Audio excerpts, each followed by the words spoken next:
Sunu Presse vous est offert par le Grand Carnaval de Dakar. Sunu Presse, à la présentation Aïcha Toupam. Bonjour, le Maulid de Tivaouane, les révélations de Serigne Moustapha Sy et les sombres prédictions de FMI, entre autres sujets, sont mises en exergue par les quotidiens reçus ce matin. Le Khalif fait le procès des fléaux sociaux effrayants. Peut-on lire en première page du journal Vox Pop?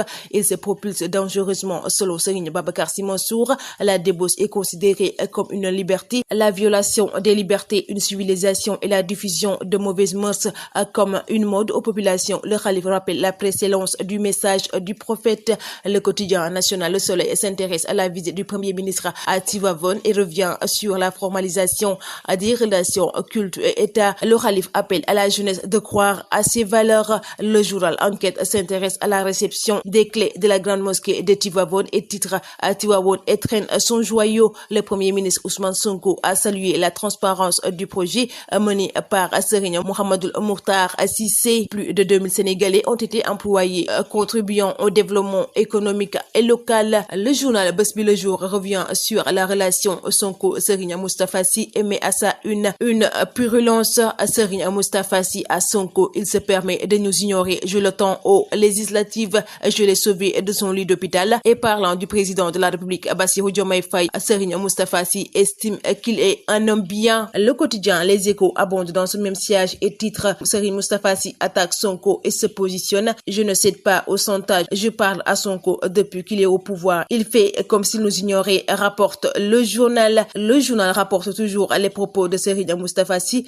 parlant des émissaires pour solliciter une audience. Serigne Moustapha Sy a dit niet. Rewmi Quotidien traite les accidents survenus lors du Gamou et dresse les routes qui sont particulièrement mortelles. Le FMI sur les lignes rouges du projet. Lit-on en première page du journal L'Observateur.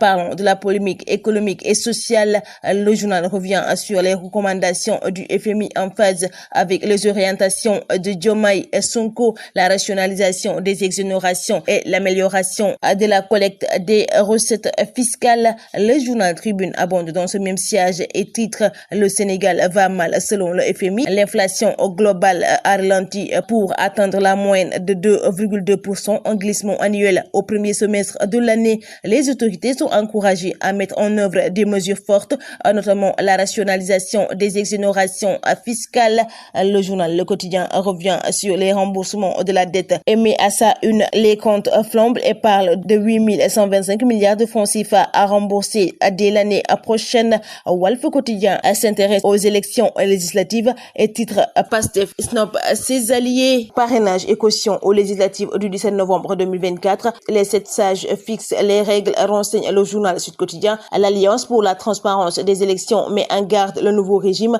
Le Forum du justiciable exhorte l'administration électorale à adopter une communication ouverte et franche. Le journal Record fait focus sur la première journée de la Ligue des Champions et le classique AC Milan et Liverpool. Le PSV pour le retour de la Juventus et le Bayern de Munich en favori face au Dynamo Zagreb. Le même journal revient sur le week-end des Lions avec Boulaye Dia et Bamba Dieng à buteur. Mesdames et messieurs, bonne lecture. Le Carnaval de Dakar célèbre le riche patrimoine culturel africain.